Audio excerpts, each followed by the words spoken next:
لبيك اللهم لبيك لبيك لا شريك لك لبيك إن الحمد والنعمة لك والملك لا شريك لك. لبيك اللهم لبيك لبيك لا شريك لك لبيك إن الحمد والنعمة لك والملك لا شريك لك.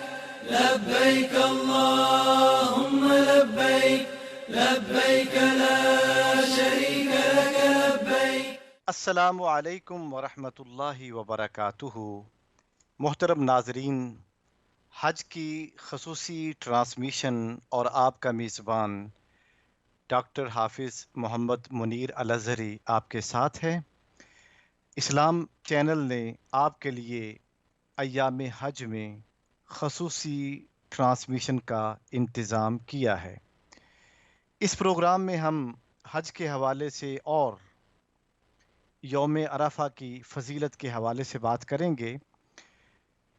پروگرام کے پہلے حصے میں حج، یوم عرفہ کی فضیلت اور دیگر امور جو ان ایام کی فضیلت سے متعلقہ ہیں ان کے اوپر روشنی ڈالی جائے گی، اور پروگرام کے دوسرے حصے میں آپ کی لائیو کالز لی جائیں گی جس میں آپ کے سوالات ہوں گے اور آپ کے جوابات قرآن و حدیث کی روشنی میں دینے کی کوشش کی جائے گی۔ سب سے پہلی بات تو یہ ہے کہ اللہ رب العزت نے ان ایام کو جو فضیلت دی ہے وہ کسی اور دنوں میں دکھائی نہیں دیتی۔ یہ ایام سارے دنوں کے سردار ہیں، لیڈ کرتے ہیں سب ایام کو۔ گویا کہ یہ سارے ایام کا تاج ہیں، حسن ہیں، خوبصورتی کا ذریعہ ہیں۔ اگر یہ دن نہ ہوتے تو ایام کی خوبصورتی ختم ہو جاتی۔ زمانے کی، ایام کی، ہفتوں کی، مہینوں کی، سالوں کی خوبصورتی ان 10 ایام کی وجہ سے ہے۔ اللہ رب العزت نے سورہ بقرہ آیت نمبر 197 کے اندر ارشاد فرمایا، الحج اشہر معلومات۔ حج جو ہے یہ معلوم مہینوں میں ہوتا ہے، اور حج کے جو مہینے ہیں ان میں شوال، ذی القعدہ اور ذی الحجہ کے نام آتے ہیں۔ یہ 3 ماہ ہیں، اور یوم عرفہ بھی انہی معلوم ایام میں سے ایک دن ہے، اور یہ معلوم ایام ذی الحجہ کے اندر آتے ہیں۔ اللہ رب العزت نے ان ایام کی تعریف اور فضیلت یوں بیان کی جس کو سورہ حج کی آیت نمبر 28 میں دیکھا جا سکتا ہے۔ اللہ رب العزت کا ارشاد ہے، لِيَشْهَدُوا مَنَافِعَ لَهُمْ وَيَذْكُرُوا اسْمَ اللَّهِ فِي أَيَّامٍ مَّعْلُومَاتٍ، تاکہ وہ دیکھ لیں اپنے منافع کو اور اللہ کا نام لیں ان معلوم ایام میں، ان دنوں میں جو معلوم ہیں، جو جانے پہچانے ہیں۔ حضرت ابن عباس رضی اللہ تعالی عنہ کا ارشاد ہے، ایام معلومات سے مراد یعنی وہ دن جو جانے پہچانے ہیں، کہ جن دنوں کی معرفت میں کسی قسم کا کوئی شک نہیں، عشر ذی الحجہ، وہ ذی الحجہ کے 10 دن ہیں۔ اللہ رب العزت نے ان 10 دنوں کی فضیلت کو سورہ فجر کے اندر بھی بیان کیا ہے۔ اللہ رب العزت ارشاد فرماتے ہیں، وَلَيَالٍ عَشْرٍ، اور یہ 10 راتیں بڑی فضیلت والی ہیں۔ یکم ذی الحجہ سے لے کر 10 ذی الحجہ تک جو دن ہیں ان کو بھی اللہ رب العزت نے قرآن کے اندر بیان کیا، اور جو راتیں ہیں ان کو بھی بیان کیا۔ گویا کہ اس کی دن بھی فضیلت والے ہیں اور راتیں بھی فضیلت والی ہیں۔ اور بتانا یہ مقصود ہے نہ دن کا کوئی لمحہ فضیلت سے خالی اور رات کا ایک ایک لمحہ برکت سے بھرپور ہے۔ گویا کہ ان 10 دنوں کی راتیں اور دن اور ایک ایک گھڑی اللہ تعالیٰ کی رحمت کے ساتھ وابستہ ہے، اور اس کا ایک ایک لمحہ انسانیت کو پکارتا ہے، اے انسان فَأَيْنَ تَذْهَبُونَ، تو کہاں بھٹکتا پھر رہا ہے؟ ان ہوا الا ذکر للعالمین، یہ ہے اللہ کا ذکر، اللہ کی طرف سے نصیحت ہے۔ آؤ اللہ کی نصیحت کی طرف، آؤ اللہ کے قرآن کی طرف، آؤ اللہ کی رحمت کی طرف، آؤ اللہ کی ہدایت کی طرف، آؤ اللہ رب العزت کی ذات کی طرف۔ آج وہ سر عرش بے پناہ رحمتوں کے ساتھ تمہیں پکار رہا ہے، اس کی رحمتوں کی کوئی انتہا نہیں، لامحدود عنایتوں اور توجہ کے ساتھ وہ تمہیں اپنی طرف بلا رہا ہے کہ آؤ میں تمہیں عطا کرنے والا ہوں۔ حدیث پاک کے اندر ہے کہ عام دنوں میں صبح جو سحری کا وقت ہوتا ہے وہ اللہ تعالیٰ کی رحمت کو حاصل کرنے کا وقت ہے۔ ہر روز صبح و سحری کے وقت اللہ رب العزت ارشاد فرماتے ہیں، حل من مستغفرن، ہے کوئی بخشش طلب کرنے والا؟ حل من مسترزقن، ہے کوئی رزق طلب کرنے والا؟ تو یہ بار بار اللہ کی رحمت کی طرف سے ہمیں ایک بلاوا ملتا ہے ہر روز سحری کے وقت، تہجد کے وقت۔ تو یہ 24 گھنٹوں میں ہر روز ایک مخصوص وقت ہوتا ہے جس میں اللہ رب العزت کی رحمت ہمیں بلاتی ہے، اللہ خود بلاتا ہے۔ لیکن ذی الحجہ کے پہلے 10 دن وہ 10 دن ہیں جس میں چند گھڑیاں نہیں بلکہ 24 گھنٹے، ہر گھڑی، ہر لمحہ، ہر ساتھ، ہر سیکنڈ اللہ کی رحمت پکارتی ہے کہ ہے کوئی رحمت طلب کرنے والا، ہے کوئی کامیابی کا طلبگار، اولاد کا طلبگار، علم کا طلبگار، عزت کا طلبگار، رزق حلال کا طلبگار، اللہ کی مغفرت و بخشش کا طلبگار، قرآن کی تفسیر کا طلبگار، حضور اکرم علیہ الصلوۃ والسلام کی سیرت پر چلنے کا طلبگار۔ یہ اللہ تعالیٰ کی رحمت پکارتی ہے انسان کو۔ تو اب یہ کتنا کھلا وقت ہے ہمارے پاس۔ اسی لیے حضرت فاروق اعظم رضی اللہ تعالی عنہ سے ایک یہودی ملا اور اس نے کہا، اے امیر المومنین، اب دیکھیے کہ کتنا وہ سنہرا دور ہے کہ امیر المومنین سب کے امیر المومنین ہیں، بلا تفریق نسل، مذہب اور رنگ، وہ سب کے امیر المومنین ہیں، سب سے محبت کرتے ہیں، سب کا خیال رکھتے ہیں، سب کی جو ضرورتیں ہیں ان کے اوپر توجہ کرتے ہیں، ان کی ضروریات کو پورا کرتے ہیں۔ کیسا خوبصورت دور ہے۔ وہ آپ سے ملا اور کہنے لگا، اے امیر المومنین، آیتن فی کتابکم تقرؤونہا، ایک آیت ایسی بھی ہے جسے آپ پڑھتے ہیں وہ، اور آپ کی کتاب میں وہ آیت موجود ہے، لو علینا معشر الیہودی نزلت لاتخذنا ذلک اليوم عیدا، اگر وہ آیت ہم پر نازل ہوتی تو اس دن ہم عید مناتے اور اس دن کو ہم عید بنا دیتے، عید مقرر کرتے، اور ہر سال جب بھی وہ دن آتا تو ہم اس دن عید مناتے۔ اور وہ کون سی آیت ہے؟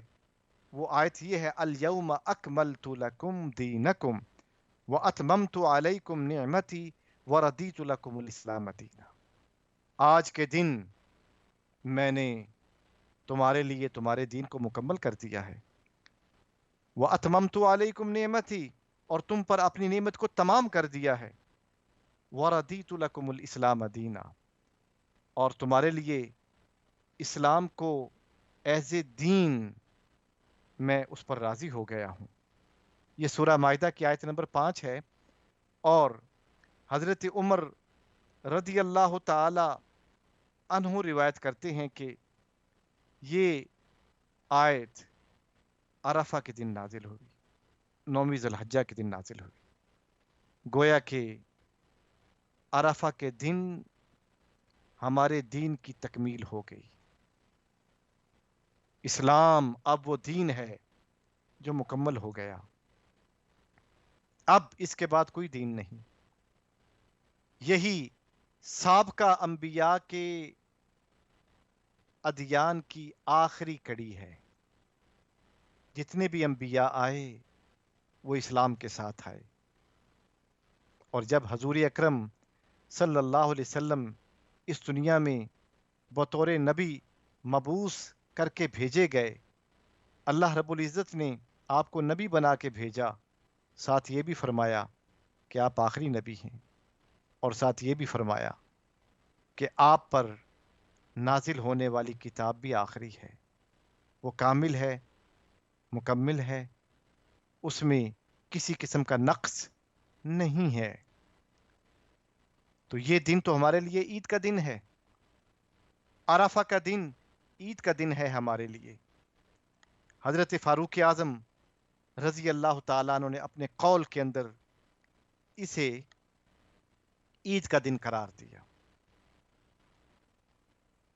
عید کے دن روزہ رکھنا، ویسے تو عید الاضحیٰ اور عید الفطر کے دن روزہ نہیں رکھا جا سکتا، لیکن عرفہ کا دن عید ہوا، یہ واحد عید ہے جس کے اندر ہم روزہ بھی رکھ سکتے ہیں، اور اس کے لیے خاص فضیلت ہے۔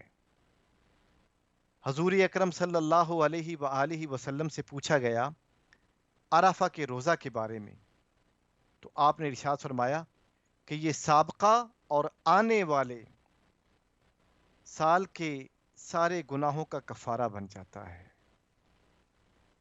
کیا بشارت ہے، کیا خوشخبری ہے کہ عرفہ کا روزہ سابقہ سال جو گزرا ہوا سال ہے اور آنے والا سال، یہ دونوں کے لیے کفارہ بن جاتا ہے، اور یہ روزہ اس کے لیے ہے، وہ رکھے گا جو حج کرنے نہیں گیا۔ ہم لوگ ہیں، اس ملک کے اندر ہیں، اور پوری دنیا میں پھیلے ہوئے توحید کے فرزندان اہل اسلام جہاں پر بھی ہیں، سوائے ان لوگوں کے، ان مسلمانوں کے جو حج کرنے گئے ہوئے، ان کے لیے روزہ نہیں ہے، ہمارے لیے روزہ ہے۔ اگر ہم روزہ رکھتے ہیں تو حضور اکرم صلی اللہ علیہ وآلہ وسلم کا ارشاد ہے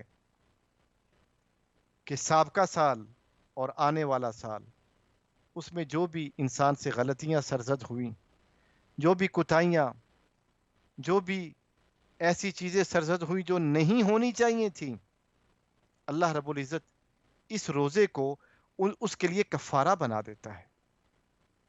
حضور اکرم صلی اللہ علیہ وآلہ وسلم کا ارشاد ہے، جس کو امام ابو داود نے روایت کیا، قال النبی صلی اللہ علیہ وآلہ وسلم، حضور اکرم صلی اللہ علیہ وآلہ وسلم نے ارشاد فرمایا، یوم عرفہ و یوم النحر و ایام منی عیدنا اہل الاسلام، عرفہ کا دن اور قربانی کا دن اور منا کے جو ایام ہیں، یہ سب کے سب اہل اسلام کے لیے عید ہیں۔ دیکھیے، حج جو کرنے جاتے ہیں وہ تو وہاں پر اللہ کی رحمتوں میں ہیں، ہم یہاں پر موجود ہیں اور ہم حج کرنے نہ جا سکے، اللہ رب العزت نے ہمیں بھی محروم نہیں رکھا، بلکہ ہمیں بھی اپنی رحمت خاص سے حصہ وافر عطا فرمایا ہے۔ ہمیں بھی اللہ رب العزت نے اپنا کرم دیا ہے، ہمیں بھی اللہ رب العزت نے محروم نہیں رکھا، بلکہ ہمیں بھی بہراور کیا ہے اپنی رحمتوں سے، تاکہ ہم یہاں رہتے ہوئے روزہ رکھیں جس طرح ایک انسان حج کرتا ہے۔ حضور اکرم صلی اللہ علیہ وآلہ وسلم نے ارشاد فرمایا، جس نے حج کیا اور کسی قسم کا فسق فجور نہیں کیا، ارتکاب نہیں ہوا اس کا حج کے دوران، تو گویا کہ جب حج اس نے کر لیا تو وہ یوں ہو گیا آج ہی دنیا میں آیا ہو، آج اس کی ماں نے اس کو پیدا کیا، جنا، لیکن ہم چونکہ وہاں پر نہ جا سکے، کتنے کروڑ اور کتنے ارب مسلمان ہیں جو وہاں نہیں جا سکے، ان کے لیے کیا ہے؟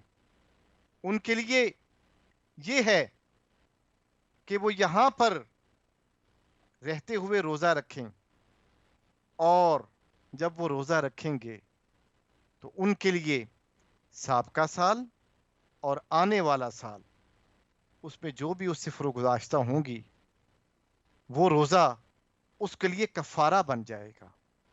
اللہ رب العزت نے یہ خاص کرم کیا ہے ان اہل اسلام کے اوپر جو وہاں نہیں جا سکتے۔ عرفہ کی فضیلت حضور اکرم صلی اللہ علیہ وآلہ وسلم نے ارشاد فرمایا، اور اس کو امام مسلم نے روایت کیا، ما من یوم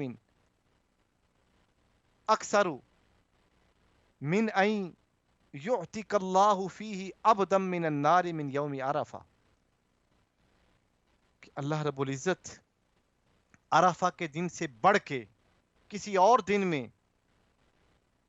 کسی کو بھی اتنے زیادہ لوگوں کو آگ سے آزاد نہیں کرتا جتنا عرفہ کے دن آگ سے آزاد کر دیتا ہے، انہیں جہنم سے رستگاری عطا کرتا ہے، جہنم سے رہائی دے دیتا ہے۔ وہ اہل جہنم ہوتے ہیں، انہیں اہل جنت بنا دیتا ہے۔ وہ بدبخت ہوتے ہیں، انہیں سعادت مند بنا دیتا ہے۔ وہ اہل دلالت ہوتے ہیں، انہیں صاحب ہدایت بنا دیتا ہے۔ وہ تاریک راہوں میں گھوم رہے ہوتے ہیں، انہیں نور اور روشنی کا نمائندہ بنا دیتا ہے۔ کیا فضیلت ہے عرفہ کے دن کی! اس لیے امام احمد نے اس روایت کو بیان کیا اپنی مسند کے اندر کہ اس دن اللہ رب العزت آسمان والوں کے سامنے فخر کا اظہار فرماتا ہے اہل عرفہ کے ذریعے۔ حضور اکرم صلی اللہ علیہ وآلہ وسلم نے ارشاد فرمایا، ان اللہ یباہی باہل عرفات اہل السماء، کہ آسمان والوں کے سامنے بیٹھ کر اللہ تعالیٰ فخر کا اظہار فرماتا ہے کہ دیکھو عرفہ کے میدان کو آج فرزندان توحید کس طرح میرا نام الاپ رہے ہیں، کس طرح کہہ رہے ہیں، اللہ اکبر، اللہ اکبر، لا الہ الا اللہ، اللہ اکبر، اللہ اکبر، وللہ الحمد۔ دیکھو کیسے یہ دل و جان کے ساتھ حاضر ہیں میری بارگاہ میں، کتنا دل نشیں یہ کلمہ اپنی زبان پہ لا رہے ہیں، لبیک اللہم لبیک، لا شریک لک لبیک، ان الحمد والنعمت والملک لا شریک لک، لبیک اللہم لبیک۔ اے اللہ، ہم تیری بارگاہ میں حاضر ہیں، ہمارا جسم بھی حاضر ہے، ہمارا ذہن بھی حاضر ہے، ہمارا دل بھی حاضر ہے، ہماری روح بھی حاضر ہے۔ جو کچھ تم نے عطا کیا یا اللہ، وہ سارا کا سارا آپ کی بارگاہ میں حاضر ہے۔ لبیک اللہم لبیک، لا شریک لک لبیک، تو ہی اکیلا عبادت کے لائق ہے، تیرا کوئی شریک نہیں، ہم تیری بارگاہ میں حاضر ہیں۔ ان الحمد والنعمت والملک لا شریک لک لبیک، ہر قسم کی تعریف، ہر قسم کی نعمت، ساری بادشاہی وہ تو تیرے لیے ہے۔ آج ہم یہ اعلان کرتے ہیں، بڑے ببانگ دہل اعلان کرتے ہیں، ساری تعریفیں تیری ہیں، نعمتیں بھی ساری تیری ہیں، تو عطا کرے تو نعمت ہے، نہ عطا کرے تو وہ نعمت نہیں، زحمت ہے۔ ساری بادشاہی تیری ہے، جسے چاہے بادشاہ بنا دے، جسے چاہے عزت دے، جسے چاہے ذلیل کرے۔ عزتوں کا مالک تو ہے، تو جسے چاہے کن کے ساتھ کہے اور فیکون کے ساتھ اسے عزتوں کا تاج پہنا دیا جاتا ہے۔ لبیک، یا اللہ ہم تیری بارگاہ میں حاضر ہیں۔ تو اہل اسلام کو یہ کلمات بھی ادا کرنے چاہیے۔ اسی طریقے سے مطلق تکبیر کہنا ان ایام میں، اللہ اکبر، اللہ اکبر، اللہ سب سے بڑا ہے، اللہ سب سے بڑا ہے، یہ ہم زبان سے نہ کہیں، ہمارا ذہن بھی کہے، ہمارا دماغ بھی کہے، ہمارے جسم کا ایک ایک انگ کہے اللہ اکبر، ہمارا دل بھی کہے، روح کی گہرائیوں سے ہم کہیں اللہ سب سے بڑا ہے، اللہ اکبر، اللہ اکبر، اللہ سب سے بڑا ہے۔ اور جیسے ہی ذی الحج کا مہینہ شروع ہوا کرتا تھا تو حضرت ابن عمر رضی اللہ تعالیٰ عنہ اور حضرت ابو ہریرہ رضی اللہ تعالیٰ عنہ یہ بازار میں نکل آتے تھے اور پھر اونچی آواز میں تکبیر کہا کرتے تھے تاکہ لوگوں کو مبذول کریں، لوگوں کو توجہ دلائیں کہ یہ ایام ایسے ہیں جس میں اللہ کی بڑائی بیان کرنی ہے۔ اور اللہ رب العزت نے خود قرآن میں ارشاد فرمایا وَلِتُكَبِّرُوا اللَّهَ عَلَى مَا هَدَاكُمْ، تاکہ تم اللہ کی بڑائی کرو، بیان کرو اس چیز پر جس پر اس نے تمہیں ہدایت عطا فرمائی، وَلَعَلَّكُمْ تَشْكُرُونَ، اور تاکہ تم اس کا شکر ادا کرو۔ وَلِتُكَبِّرُوا اللَّهَ عَلَى مَا هَدَاكُمْ، تاکہ تم اللہ کی بڑائی بیان کرو، اللہ کی بزرگی بیان کرو، عَلَى مَا هَدَاكُمْ، اس چیز پر کہ اس نے تمہیں ہدایت عطا فرمائی۔ تو یہ اللہ کی بڑائی بیان کرنے کے ایام ہے، ایک ایک لمحہ ہم کہیں یا اللہ تو سب سے بڑا ہے،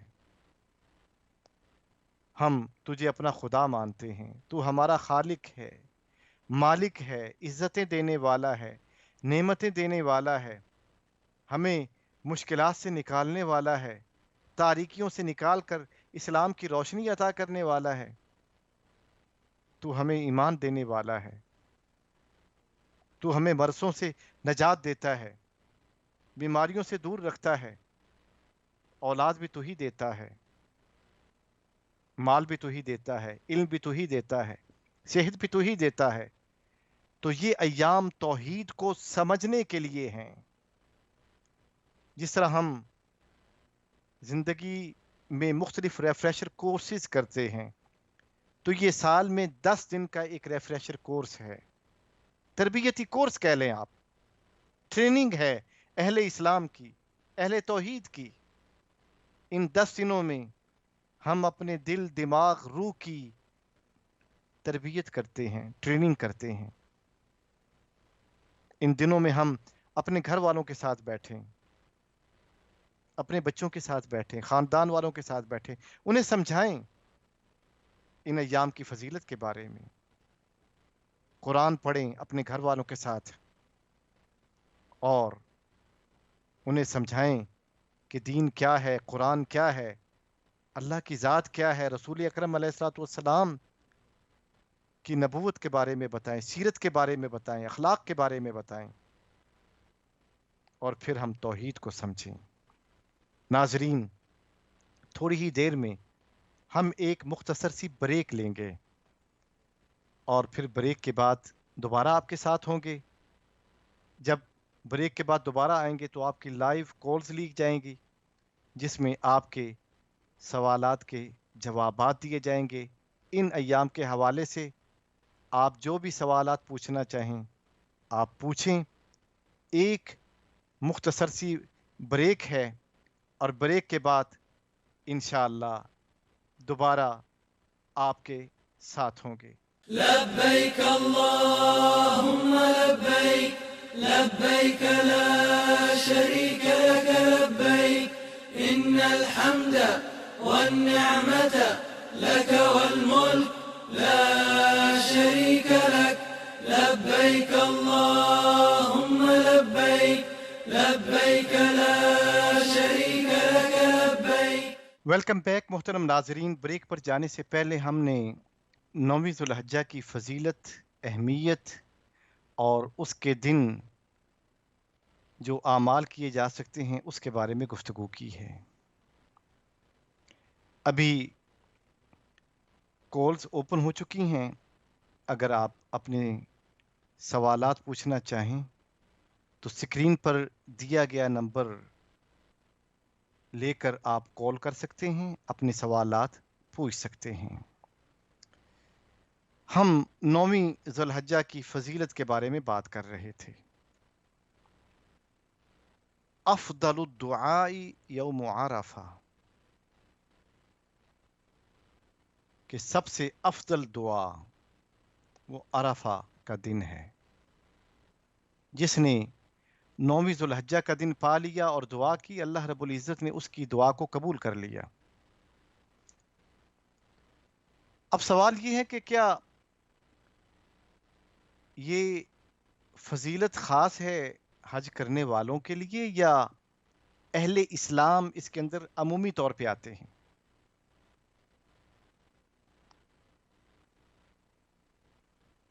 اس کے اندر اہل اسلام عمومی طور پہ آتے ہیں۔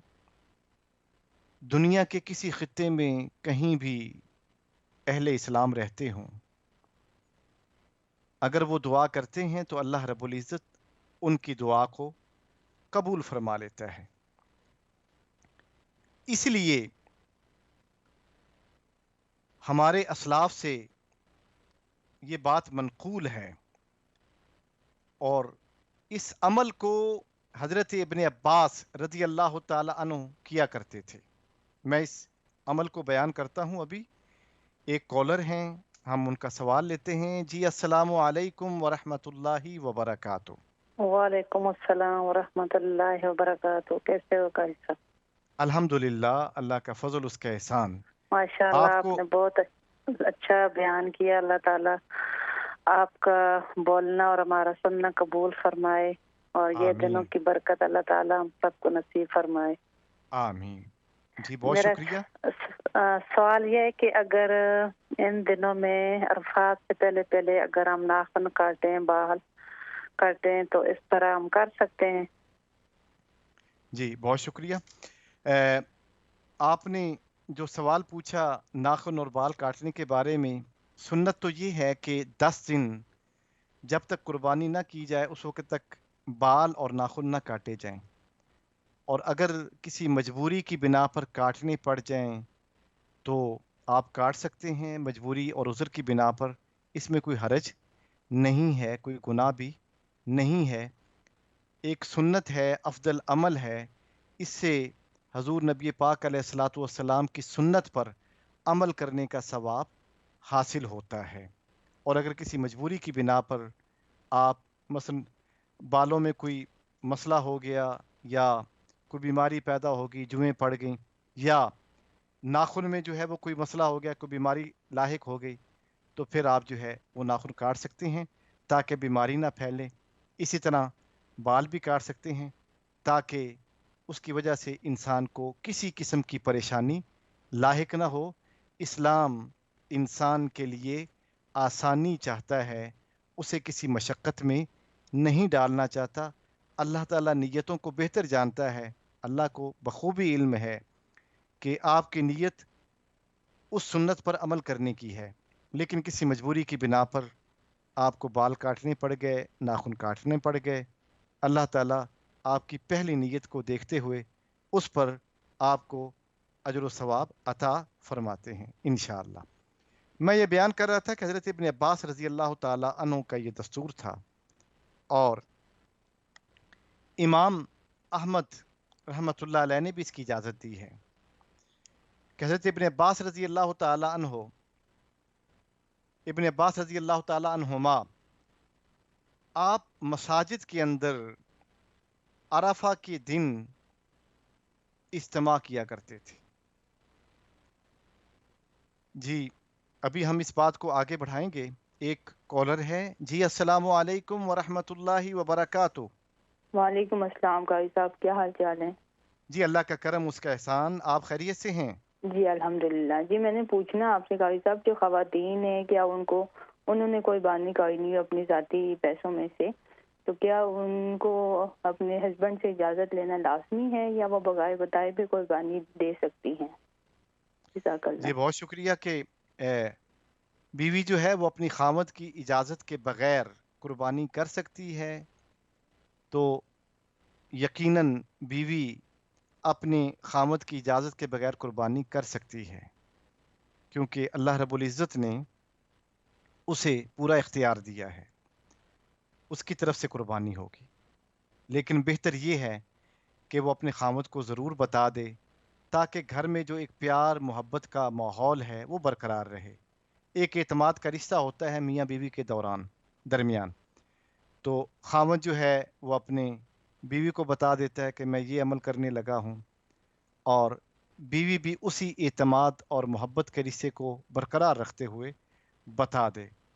وگرنہ ضروری نہیں ہے کہ بیوی اپنی قربانی کے متعلق بتائے کہ میں قربانی کر رہی ہوں۔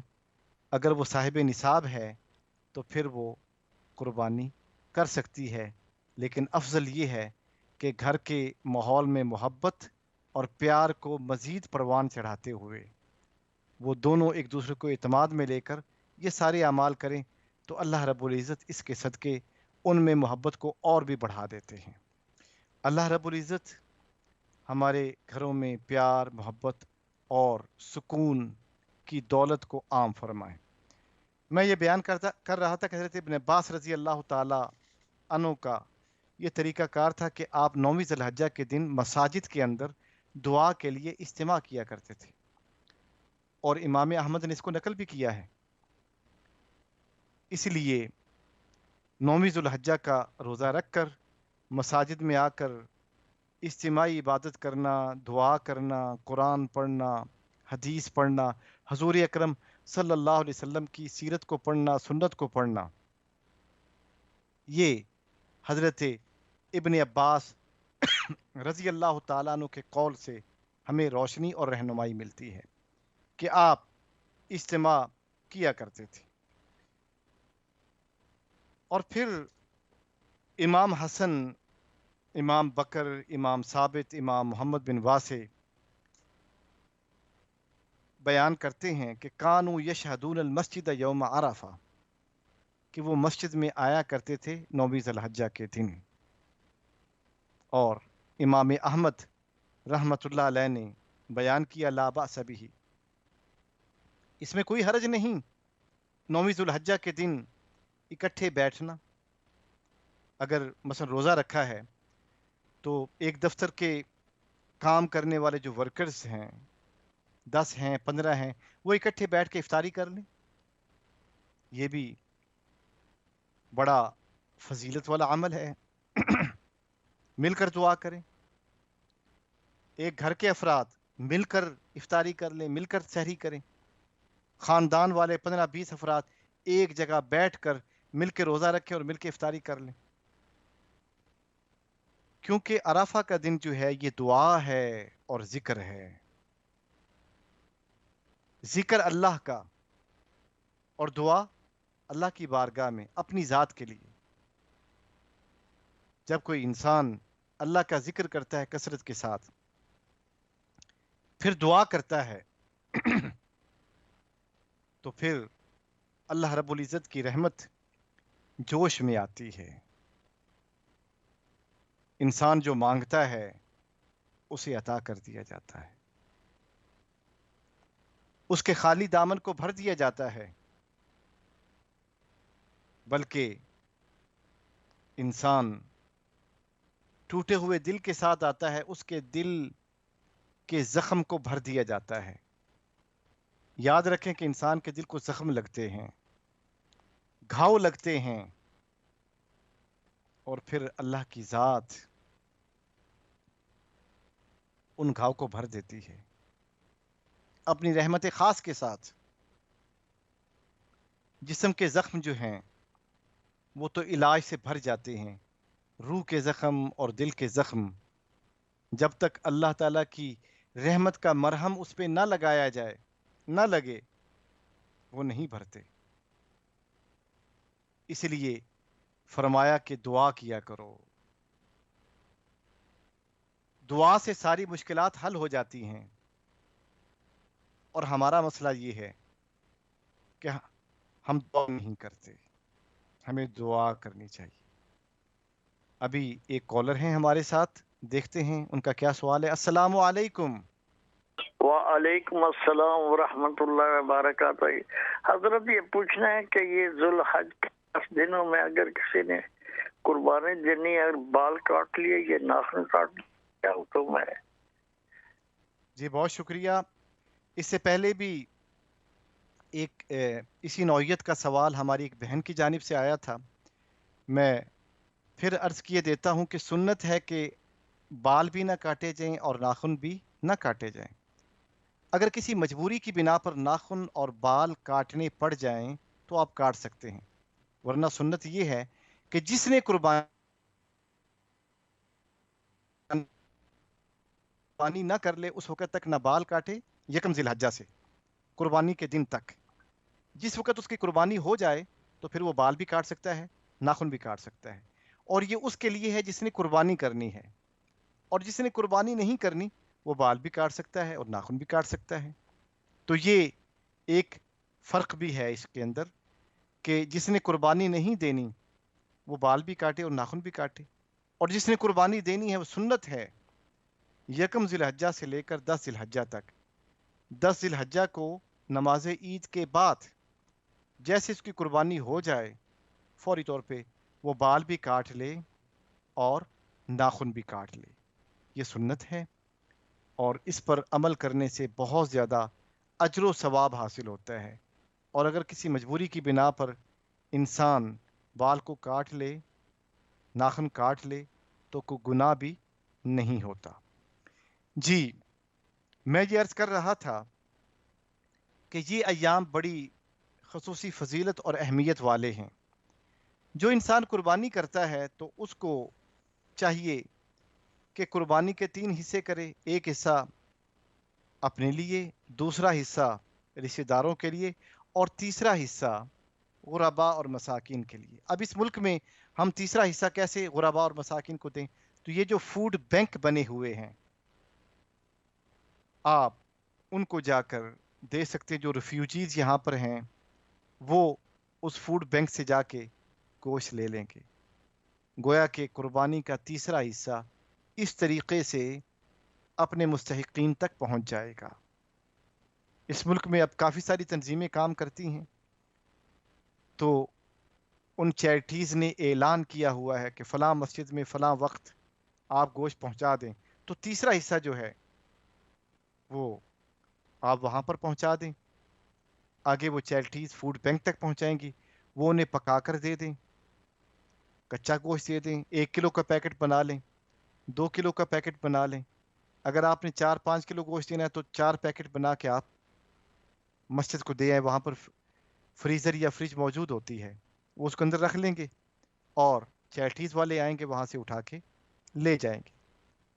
آپ اپنی لوکل مسجد کے ساتھ رابطہ کریں اور تیسرا حصہ اس طرح آپ غرباء اور مستحقین تک پہنچائیں تاکہ یہ تیسرا حصہ بھی ان مستحقین تک پہنچ سکے اور قربانی کا پورا مقصد ہمیں حاصل ہو سکے۔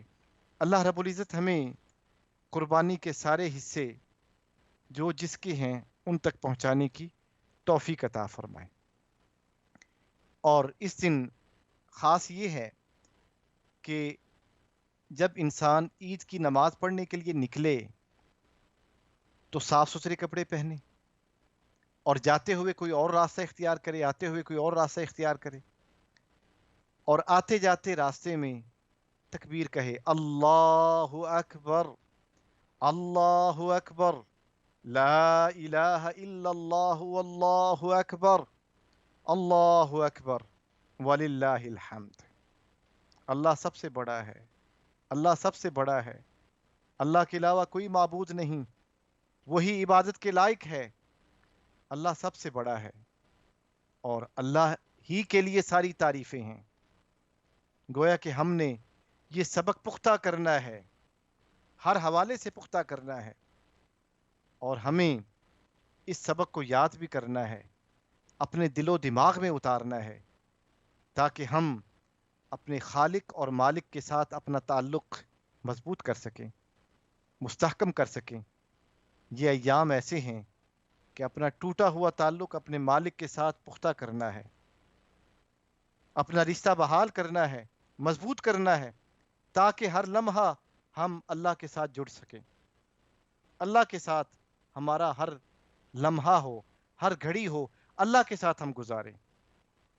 تو یہ وہ ایام ہے کہ جس میں ہمیں اللہ کے ساتھ اپنا تعلق پختہ کرنے کا موقع ملتا ہے۔ اسی طریقے سے ان ایام کی خاص بات یہ ہے کہ اس میں صدقہ کرنے سے، جہاں عام دنوں میں آپ صدقہ کریں تو 1 روپے کے بدلے 10 نیکیوں کا ثواب ملتا ہے، تو ان ایام میں صدقہ کرنے سے 100 گنا بڑھا کے ثواب دیا جاتا ہے۔ اور جب 9ویں ذی الحجہ کا دن آتا ہے، اس دن جو آدمی نیکی کرتا ہے، جو نیک عمل کرتا ہے، تو 1000 مرتبہ اس کا ثواب عطا کیا جاتا ہے۔ تصور کریں کہ جس شخص نے نیکی کی یا صدقہ کیا یا اچھا عمل کیا 9ویں ذی الحجہ کے دن، تو اسے 1000 گنا بڑھا کے ثواب دیا جا رہا ہے، اسے 1000 گنا بڑھا کے اس کا ریوارڈ دیا جا رہا ہے۔ کیا شان رحمت ہے، کیا اللہ کی رحمت کی برکتیں ہیں۔ جب وہ دینے پہ آتا ہے، واللہ یرزق من یشاء بغیر حساب، جب وہ عطا کرنے پہ آتا ہے بغیر حساب کے دیتا ہے۔ اس لیے انسان جب اللہ سے مانگے تو بغیر حساب مانگے، یا اللہ جیسے تو چاہے عطا فرما دے۔ ہم ان ایام میں دعا کریں کہ یا اللہ ہم تجھ سے دور تھے، تو نے ہمیں حج کے ایام عطا کر دیے، تو ہمیں اپنے قریب کر لے۔ یہ موضوع کو ہم مزید آگے بڑھائیں گے۔ ایک کالر ہیں ہمارے ساتھ، دیکھتے ہیں ان کا کیا سوال ہے۔ السلام علیکم۔ وعلیکم السلام، السلام علیکم۔ جی وعلیکم السلام۔ جی جی آپ کی آواز نہیں آ رہی؟ ہیلو جی، آپ اپنا سوال کیجئے، میں آپ کی آواز سن رہا ہوں۔ یہ حج کے دنوں میں کون سے نفل پڑھنے چاہیے یا عبادت کرنی چاہیے؟ جی بہت شکریہ، ہماری بہن نے پوچھا کہ حج کے دنوں میں کون سے نیک اعمال کرنے چاہیے۔ جی سب سے پہلے تو یہ ہے کہ 5 وقت کی نماز کی پابندی کی جائے، جی اور اس کے بعد صبح اشراق کے 2 نفل پڑھے جائیں، جی اور پھر چاش کے وقت 2 نفل ادا کیے جائیں، جی اور مغرب کی نماز کے بعد 6 نفل اوابین کے ادا کیے جائیں، اور پھر صبح تہجد کے وقت 2، 4 یا 6 نفل تہجد کے ادا کیے جائیں۔ یہ بڑی محبوب عبادت ہے۔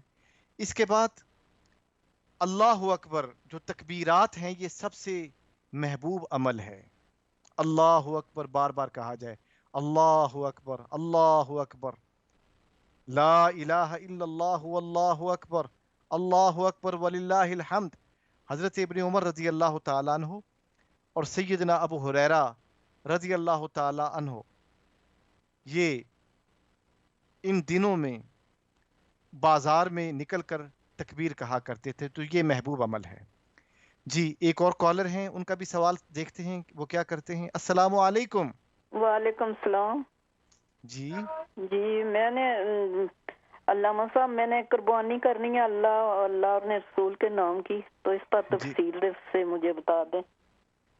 ماشاء اللہ، جی بڑا اچھا سوال کیا آپ نے کہ اللہ اور اس کے رسول صلی اللہ علیہ وآلہ وسلم کے لیے کیا قربانی کر سکتے ہیں۔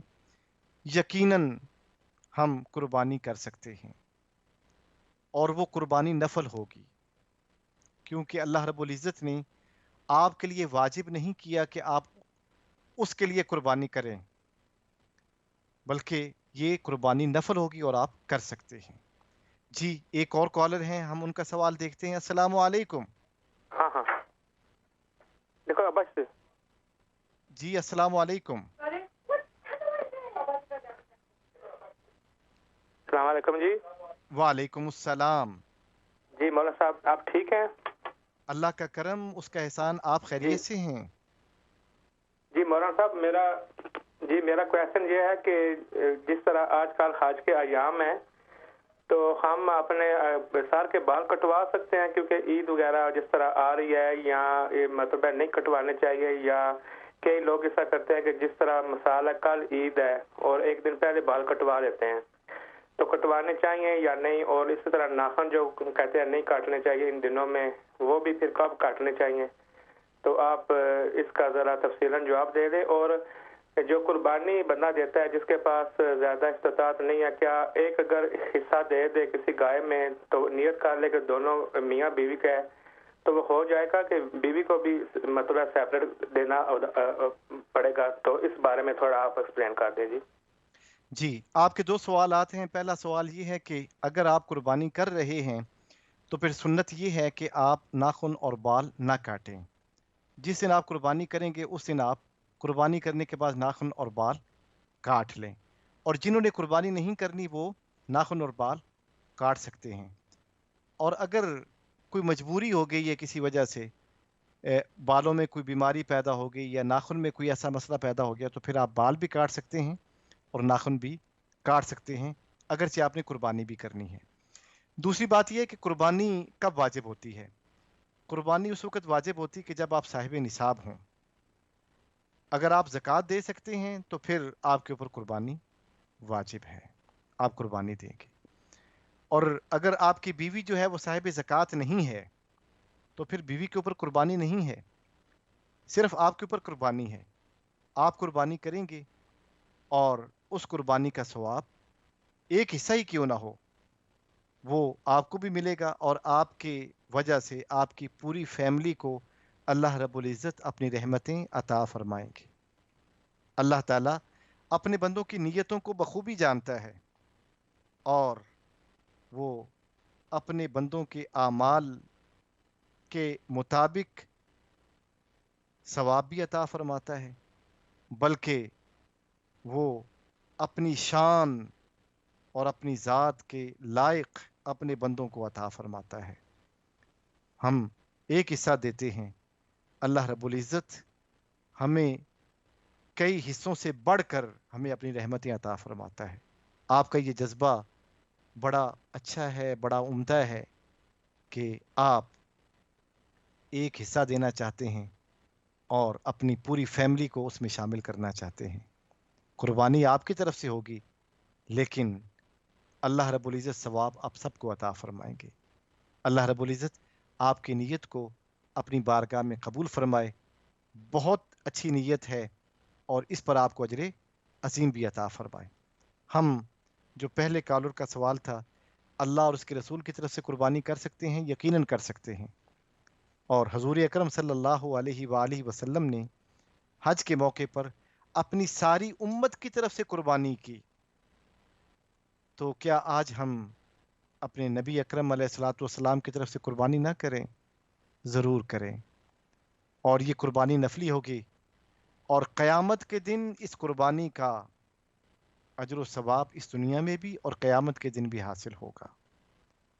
اللہ رب العزت ہمیں ان ایام کی فضیلت بھی عطا فرمائے، ان ایام میں عبادت اور نیک اعمال کرنے کی توفیق عطا فرمائے، اور پھر ان ایام میں اللہ کے ساتھ جو تعلق ہے جو ٹوٹ چکا ہے اس کو بحال کرنے کی نہ صرف توفیق عطا فرمائے بلکہ اس تعلق کو مزید پختہ کرنے کی توفیق عطا فرمائے، شیطان اور نفس کے شر سے محفوظ رکھے۔